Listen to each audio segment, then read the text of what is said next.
19 пожаров, 3 погибших, 1 пострадавший, и все это за неполных 3 месяца 2017 года. Как отмечают огнеборцы, это на 4 случая больше, чем за аналогичный период прошлого года, не говоря уже о том, что за 12 месяцев 2016 было всего 4 человека, погибших от огня.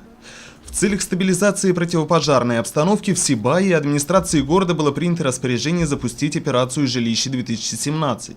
В ее рамках был утвержден состав городской пожарно-профилактической комиссии и намечен комплексный план мероприятий, важнейшим этапом которого стал обход неблагополучных домов города. Продолжаются профилактические рейды. Сегодня в составе комиссии представители надзорной деятельности, представители отдела ОМВД, Управления гражданской защиты, председателя ТОСа, председатель Росгострах. В данной печке в первую очередь отсутствует, она имеется притопочный лист, но этот притопочный лист он весь в дырках, то есть при топке, если даже уголек упадет, то есть попадет уже на сгораемый пол.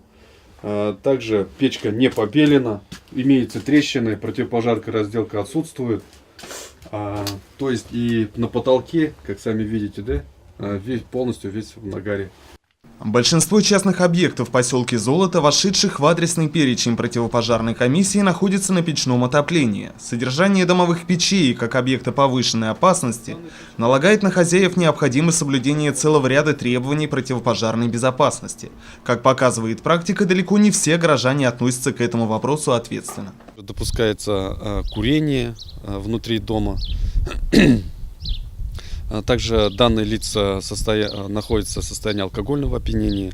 У многих электропроводка не соответствует требованиям нормативных документов по электрооборудованию. По каждым выявленным нарушениям владельцам данных домовладений вручены предложения с указанием нарушений и с указанием сроков для их устранения.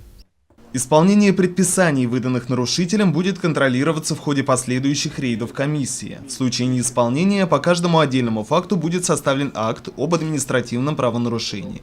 Всего в этот день ответственными службами осмотрено 7 домов.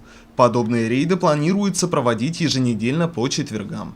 Ринат Музафаров, Али Кадыров, Любовь Карпова, телекомпания СТВ.